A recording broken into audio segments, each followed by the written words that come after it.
Bienvenue dans cette nouvelle série Revue de presse sur Actualité Foot. Pour ce nouvel épisode, on décrypte toutes les infos et les rumeurs récentes qui secouent le monde du football. Au programme, l'Espagne qualifiée en quart avec un but de Merino dans les dernières secondes. Cristiano qui laisse la porte ouverte à l'équipe nationale. L'altercation Rodri-Bernardo Silva qui fait parler. La Belgique qualifiée malgré le scandale Trump et plein d'autres infos. Reste bien jusqu'à la fin et abonne-toi à la chaîne. C'est parti.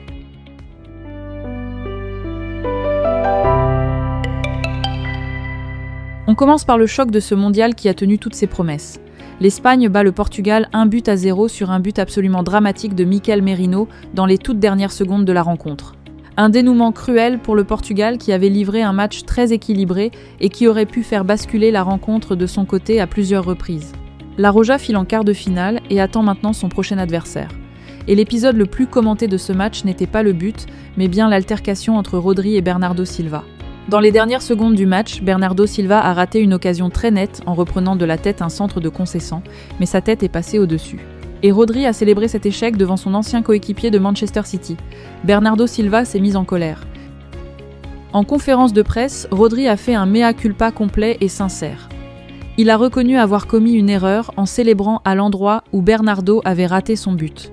Il s'est excusé immédiatement et l'affaire s'est réglée grâce à la confiance que les deux joueurs ont construite en 7 ans ensemble à City. Un incident qui montre l'intensité émotionnelle de ce type de match entre deux nations qui se respectent profondément. Et maintenant Bernardo Silva est au Real Madrid et Rodri reste à City.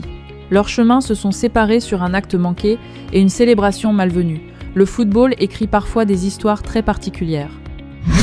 La Belgique s'impose largement 4-1 contre les États-Unis et file en quart de finale où elle affrontera l'Espagne vendredi à Los Angeles.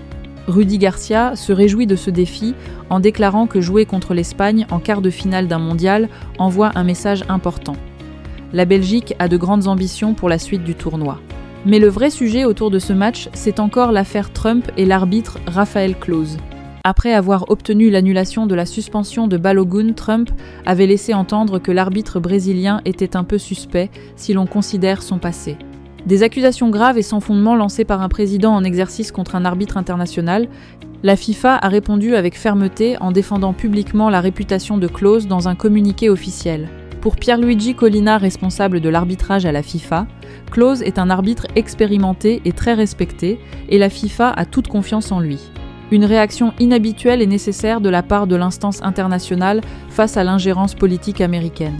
Et ironiquement, malgré tout, ce scandale, les États-Unis ont quand même perdu 4-1 avec Balogun sur le terrain.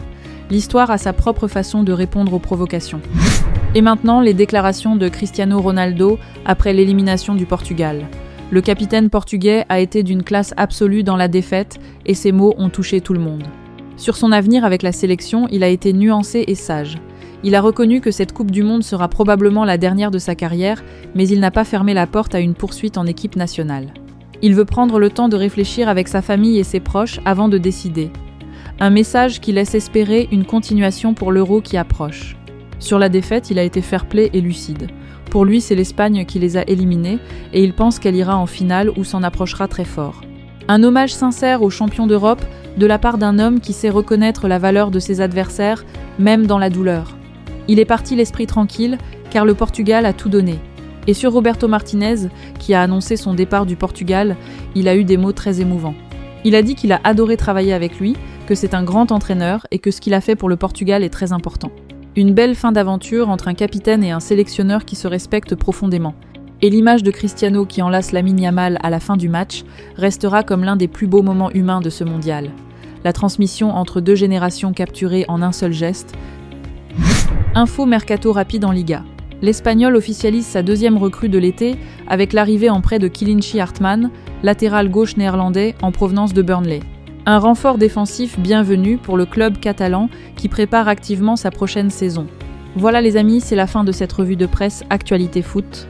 L'Espagne en quart grâce à Merino in extremis, la Belgique qualifiée malgré le scandale Trump, Cristiano qui laisse la porte ouverte et Rodri qui s'excuse face à Bernardo Silva. Dites-nous en commentaire si vous pensez que l'Espagne va gagner ce mondial. Likez, abonnez-vous et activez la cloche pour ne rien rater. On se retrouve à très bientôt.